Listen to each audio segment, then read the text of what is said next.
The tragic beauty of the IJN.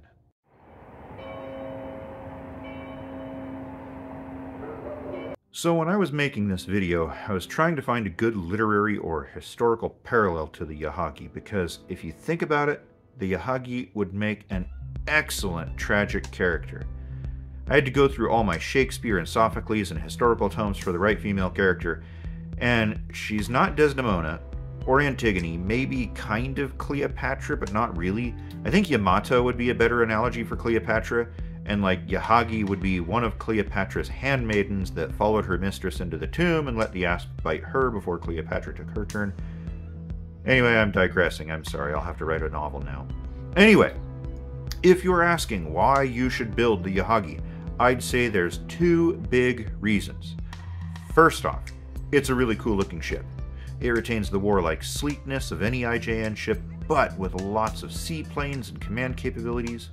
Now you might say, well, why not just build any Agano-class light cruiser then? Why is the Yahagi so special?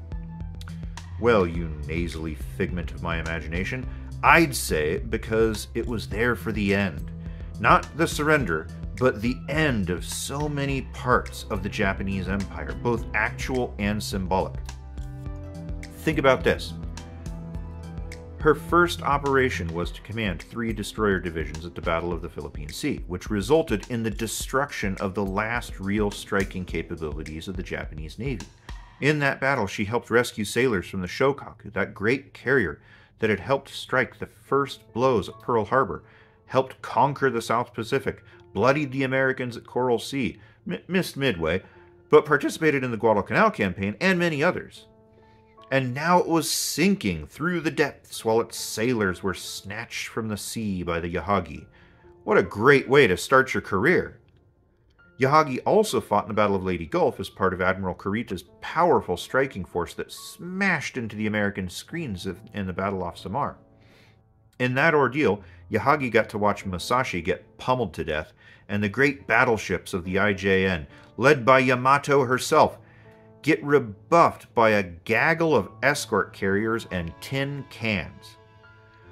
Finally, she participated in the symbolic death of the Imperial Japanese Navy, and I would argue the Empire too, when she sailed with Yamato in its great kamikaze attempt in Operation Tengo.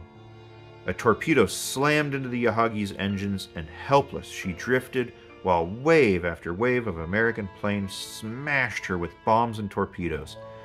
She finally capsized and sank, and the last thing she would have seen above the waves was the Yamato, burning but sailing off, only to join Yahagi in her watery grave moments later. So why build the Yahagi? I mean, come on, can you find a more tragic symbol than that? As for the model, of course I loved it. I've said it before, the Imperial Japanese Navy made some of the most beautiful ships ever when they built their fleet, and the Yahagi is one of those that is graceful and elegant. I'm quite confident that it would never hold its own in a stand-up one-on-one fight with an American light cruiser, but of course the Agano class was never meant to do that sort of thing. Then again, I don't think the class ever got to really achieve their intended roles either. I mean, I guess they did command destroyer divisions, but who cares? This is a good-looking ship. The model was easy enough. I did run into some slight imperfections in the molding of the deck, but that was an easy fix with a little putty. As you can see, I added some photo etch. I used Tom's Modelworks IJN Light Cruiser photo etch kit, and I also rigged it with some of my favorite black lycra from Infini Models. Finally, I wanted to give some life to the kit, so I placed it in water, had one of the turrets turned for exercises, and I also added some crew going about their duties. I was feeling whimsical at the time, so I added a couple of guys fishing off the port bow. Just be aware, I really can't imagine such a thing actually happening on board an IJN ship, but I don't know, maybe it's the day before the Emperor's birthday and the captain has a hankering for sea bream, so he commanded these guys to catch some so that he can honor the Emperor with a proper feast. I don't know, I just thought it was cute, so I did it. Do you even use lines to catch sea bream?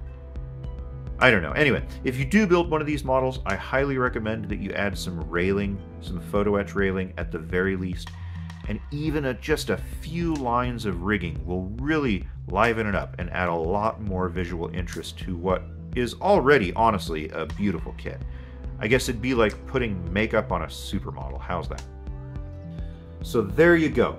You really should give this model from Tamiya a go.